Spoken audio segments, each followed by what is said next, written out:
नमस्कार। Hindi study point पर आपका स्वागत है। आज हम हिंदी में पत्र लेखन पर चर्चा करेंगे। इस वीडियो में हिंदी में लेखन कौशल के अंतर्गत पत्र लेखन की विधियों, पत्र के प्रकार एवं पत्र कैसे लिखें, इस पर चर्चा करेंगे। साथ ही कुछ प्रमुख पत्रों के प्रारूप को भी देखेंगे। अगर अभी तक आपने मेरे चैनल को सब्सक्राइब नहीं किया है तो सब्सक्राइब करें और नए वीडियो की नोटिफिकेशन के लिए बेल आइकन दबाएं। तो चलो बच्चों, अब पत्र लिखना सीखते हैं। यह वीडियो कक्षा 10वीं, 11वीं और 12वीं के छात्रों के लिए उपयोगी है। अब हम पहले पत्र किसे कहते हैं और पत्र क्यों लिखा जाता है और किस प्रकार के पत्र लिखे जाते हैं, इसके संबंध में प्रकाश डाल दूं। पत्र लेखन समाज से संबंधित व्यवहारिक एवं उपयोगी कला है। आजकल लोग पत्र के स्थान पर दूरभाष, फैक्स, व्हाट्सएप, इंटरनेट आदि का उपयोग करने लगे हैं, किंतु पत्रों का अपना महत्व है। मौखिक रूप से की गई बात भुलाई जा सकती है या समझने में गलती भी हो सकती है। लिखित पत्र व्यवहार में ऐसी संभावना कम होती है। और फिर फैक्स तथा दूरभाष की सुविधाएं सभी जगह उपलब्ध नहीं होती हैं। इंटरनेट की भी सुविधा हर जगह नहीं होती। यदि तकनीकी गड़बड़ी हो भी जाए तो पत्र का सहारा लेना ही पड़ता है। अतः हमारे जीवन में पत्रों का महत्वपूर्ण स्थान है। पत्र लेखन एक कला है। आज के व्यस्त युग में भी व्यक्ति पत्र के समय निकाल लेता है, इसलिए इसका महत्व बढ़ गया है। आज मानव को प्रतिदिन कितने ही व्यक्तियों, संबंधियों, कार्यालयों आदि से संपर्क रखना पड़ता है। हर स्थान पर वह स्वयं नहीं जा सकता, इसलिए अपना संदेश भेजने हेतु उसे पत्र का सहारा लेना पड़ता है। कार्यालयों में तो पत्र काम करने का अनिवार्य अंग बन चुका है। अतः पत्र लेखन अत्यंत उपयोगी एवं महत्वपूर्ण कला है और इसे अभ्यास के द्वारा ही सीखा जा सकता है। इसलिए बच्चों, पत्र लिखते समय निम्नलिखित बातों पर ध्यान देना चाहिए। पत्र की भाषा सरल, सुबोध एवं स्पष्ट होनी चाहिए। पत्र लिखने का मूल उद्देश्य स्पष्ट होना चाहिए। पत्र के प्रेषक, भेजने वाले और पत्र पाने वाले के नाम और पता का स्पष्ट रूप से उल्लेख किया जाना चाहिए। पत्र पाने वाले के पद एवं संबंध का ध्यान रखते हुए शिष्ट भाषा का प्रयोग करना चाहिए। पत्र में बात कम से कम शब्दों में कही गई हो, अर्थात पत्र संक्षिप्त होना चाहिए। लेख सुंदर एवं स्पष्ट होना चाहिए। पत्र के प्रकार, दो प्रकार के पत्र होते हैं, एक औपचारिक पत्र और दूसरा अनौपचारिक पत्र। इन दोनों प्रकार के पत्रों के प्रारूप में अंतर होता है। औपचारिक पत्र गैर सरकारी या सरकारी कार्यालयों को जो भी पत्र लिखे जाते हैं, वे सभी पत्र औपचारिक पत्र के अंतर्गत आते हैं। कार्यालय द्वारा अपने अधीनस्थ विभागों को जो भी पत्र लिखे जाते हैं, वे सब भी इसी श्रेणी में आते हैं। औपचारिक पत्र के आरंभ व अंत को हम किस तरह से लिखें, इसको यहाँ ध्यान से समझें। किसी स्वास्थ्य अधिकारी, डाकपाल महोदय, प्रबंधक महोदय या संपादक महोदय को संबोधन में, प्रारंभिक संबोधन में हम मान्यवर या महोदय लिखेंगे और अंत में भवदीय, पुल्लिंग है तो, स्त्रीलिंग है तो भवदीया। उसी तरह से निवेदक, निवेदिका, प्रार्थी, प्रार्थिनी। उसी तरह से अगर हम प्रधानाचार्य या किसी संस्थान के वरिष्ठ अधिकारी को पत्र लिखते हैं तो महोदय लिखकर संबोधित करेंगे, या माननीय महोदय या मान्यवर लिखेंगे। और अंत में अगर प्रधानाचार्य को या किसी संस्थान या कॉलेज के प्रधानाचार्य को हम पत्र लिखते हैं तो आज्ञाकारी शिष्य या आज्ञाकारिणी शिष्या लिखेंगे। भवदीय या भवदिया भी लिख सकते हैं, प्रार्थी या प्रार्थनी भी लिख सकते हैं। विद्यार्थी को किसी के नाम एवं पता के स्थान पर क ख ग आदि एवं परीक्षा भवन ही लिखना चाहिए, अन्यथा अंक जो है कट जाते हैं। इसलिए इन बातों का विशेष ध्यान रखें। अब हम कुछ पत्रों के उदाहरण को देख सकते हैं। उदाहरण स्वरूप इस पत्र को ध्यान से देखें कि अगर हम किसी छात्रवृत्ति हेतु प्रधानाचार्य को पत्र लिखते हैं तो उसके लिए हम प्रारंभ में परीक्षा भवन लिखेंगे, यानी अपना पता सबसे पहले लिखेंगे। लेकिन अपना पता, घर का पता नहीं लिखकर हम, चूँकि परीक्षा में यह पत्र लिख रहे हैं, इसलिए स्थान परीक्षा भवन लिखा जाएगा। अगर नई दिल्ली से परीक्षा दे रहे हैं या विद्यालय नई दिल्ली के अंतर्गत स्थित है तो परीक्षा भवन के नीचे नई दिल्ली लिखेंगे।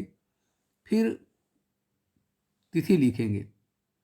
उसके बाद हम जिसे पत्र लिख रहे हैं उसे संबोधित करेंगे। जैसे यहाँ इस पत्र में प्रधानाचार्य महोदय लिखा गया है। फिर विद्यालय का नाम नहीं लिखकर क ख ग स्कूल लिख सकते हैं। फिर स्थान का नाम नीचे लिख दें। फिर विषय जरूर लिखें, जैसे छात्रवृत्ति प्राप्ति हेतु पत्र, श्रीमान जी। अब जो विषय है पत्र का उसको संक्षेप में लिखेंगे। अंत में धन्यवाद लिखेंगे। उसके बाद हम लिखेंगे आज्ञाकारी छात्र और अपने नाम की जगह पे क ख ग लिखेंगे। अगला उदाहरण देखते हैं पत्र का, जिसमें बड़े भाई के विवाह हेतु 3 दिन का अवकाश मांगते हुए प्रधानाचार्य को आवेदन पत्र लिखा गया है। इसमें भी उसी तरह से हम परीक्षा भवन पहले लिखेंगे। स्थान जैसे नई दिल्ली या अन्य शहर है तो उस शहर का नाम लिखेंगे। उसके नीचे तिथि लिखेंगे। फिर हम संबोधित करेंगे। प्रधानाचार्य को पत्र लिख रहे हैं तो प्रधानाचार्य महोदय। फिर विद्यालय के जगह पर विद्यालय का नाम भी लिख सकते हैं और वहाँ का स्थान का नाम लिखें। उसके बाद विषय लिखें, जैसे अवकाश के लिए आवेदन पत्र। फिर श्रीमान जी या महोदय लिख सकते हैं और उसके नीचे विषय लिखें। फिर धन्यवाद लिखें। फिर आपका आज्ञाकारी शिष्य और नाम की जगह पर क ख ग लिखें। इस तरह से यह पत्र यहाँ पूर्ण हो जाता है। नेक्स्ट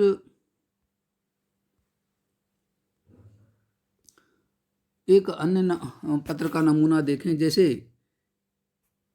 नियुक्ति संबंधी कोई आवेदन पत्र अगर हम लिख रहे हैं किसी शिक्षा निदेशक को, तो फिर हम परीक्षा भवन स्थान का नाम, दिल्ली से अगर परीक्षा दे रहे हैं तो दिल्ली नई दिल्ली, फिर उसके नीचे तिथि, फिर संबोधित करेंगे शिक्षा निदेशक और जहाँ का शिक्षा निदेशक है वो स्थान का नाम देंगे, जैसे दिल्ली प्रशासन नई दिल्ली। फिर विषय लिखेंगे। सहायक अध्यापक के पद के लिए आवेदन पत्र, महोदय संबोधित करेंगे और उसके बाद हम उस विषय को लिखेंगे। जैसे दिनांक 14 जनवरी 2021 के नव भारत टाइम्स में प्रकाशित विज्ञापन के संबंध में मैं सहायक अध्यापक के पद के लिए आवेदन कर रहा हूं। मेरी शैक्षणिक योग्यताएं एवं अन्य जानकारियां इस प्रकार हैं। तो यहाँ पर अपना नाम लिखें, फिर पिता का नाम, जन्म तिथि, स्थायी पता और शैक्षणिक योग्यताएं लिखें इस तरह से। कॉलम बना लें। परीक्षा, वर्ष, अंक, प्रतिशत, विषय, बोर्ड और यूनिवर्सिटी, मैट्रिक, 12वीं, बीकॉम, बीएड, जहाँ तक योग्यता है इस तरह से उसको दर्शाएं। और नीचे इस तरह से लिख सकते हैं, अध्यापन कार्य में मेरी विशेष रुचि है, कृपया सेवा का अवसर प्रदान कर कृतार्थ करें, सद धन्यवाद। प्रार्थी लिखें, नाम लिखें अपना और संलग्नक लिख दें, जो कागजात आप इस पत्र के साथ संलग्न कर रहे हैं। तो यहाँ संलग्न प्रमाण पत्र लिखकर इस तरह से दर्शा सकते हैं। अगला पत्र का नमूना हम देखें। अगले पत्र का नमूना हम इस तरह से देख सकते हैं, जैसे अपने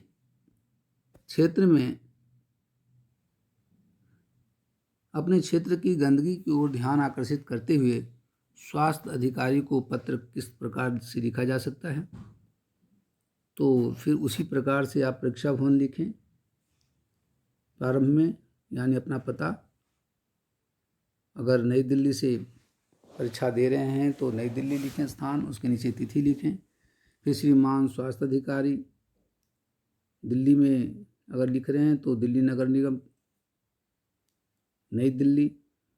फिर विषय लिखें, मोहल्ले की गंदी नालियों एवं कूड़े की ढेर से उत्पन्न गंदगी के संबंध में।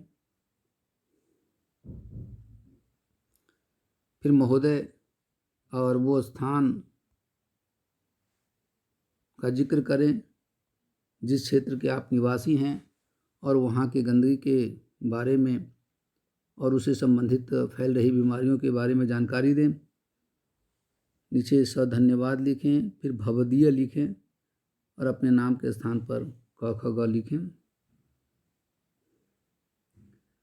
इसी तरह से किसी संपादक को पत्र किस तरह से आप लिख सकते हैं, उसका नमूना देखें।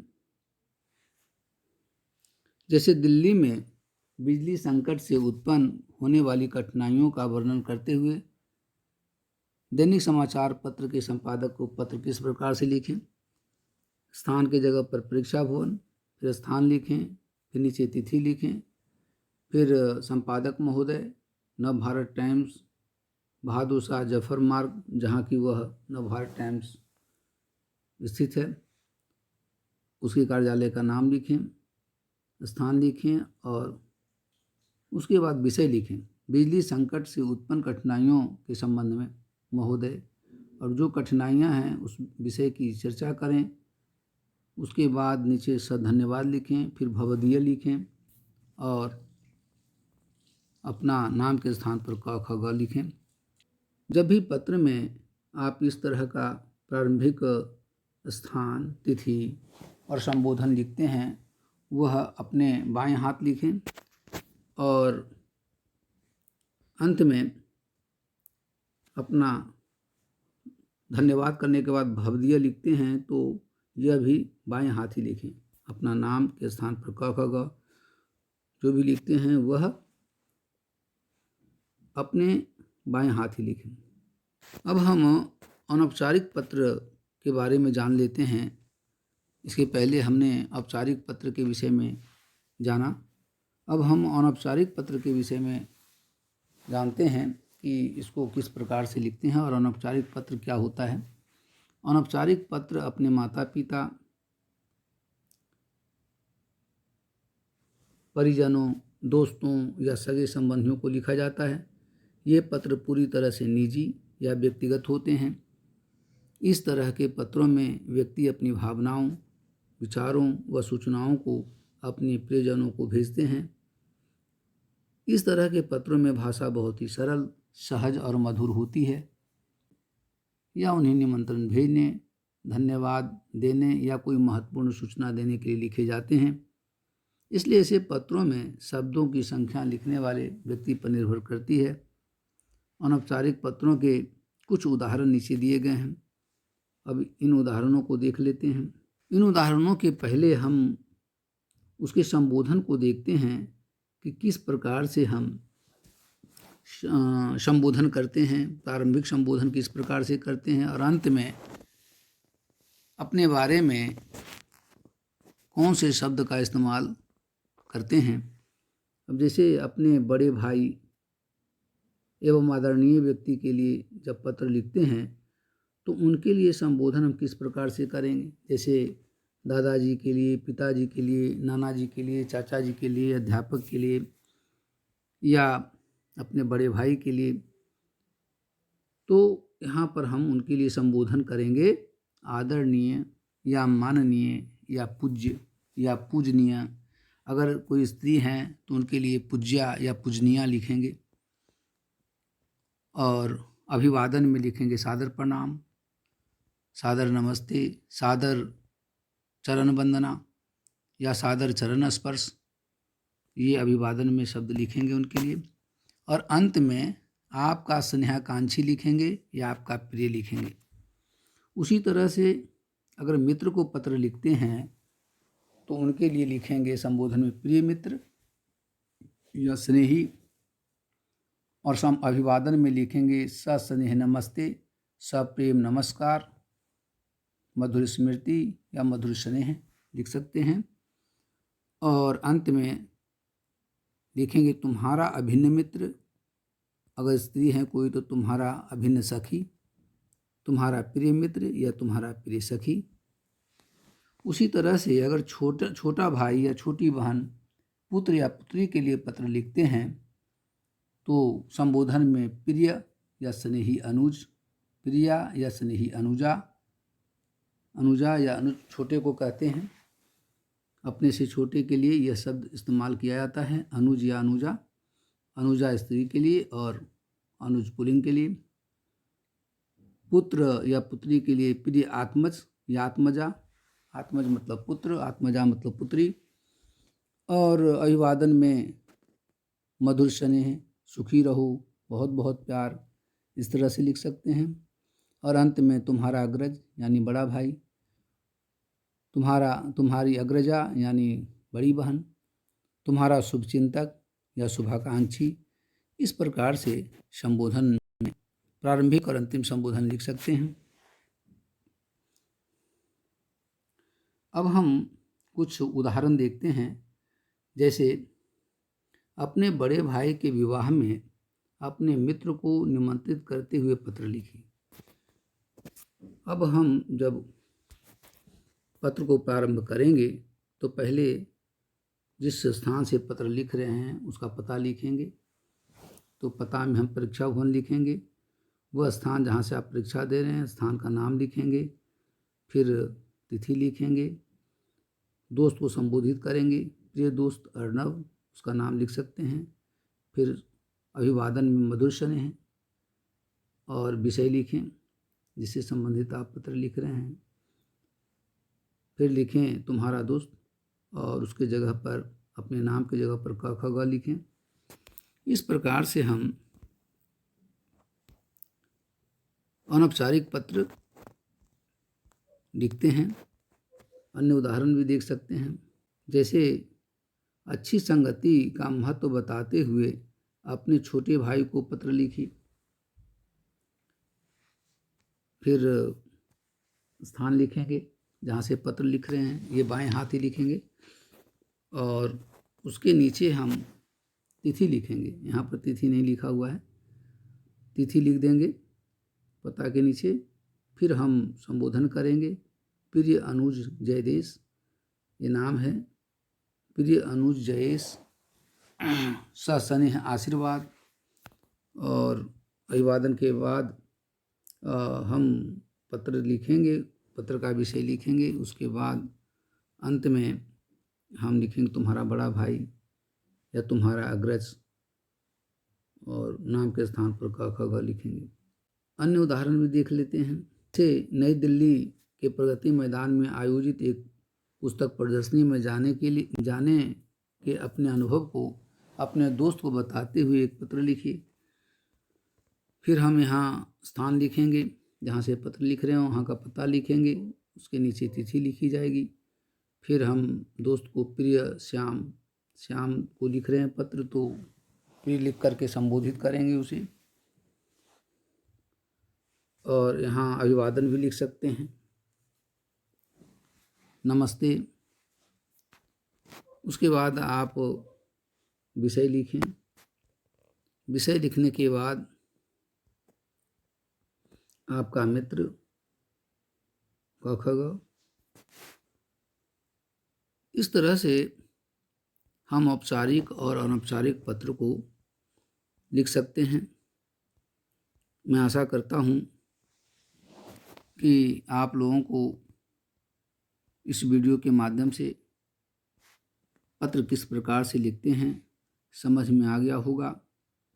इस वीडियो को अधिक से अधिक लाइक करें, शेयर करें और सब्सक्राइब ज़रूर करें।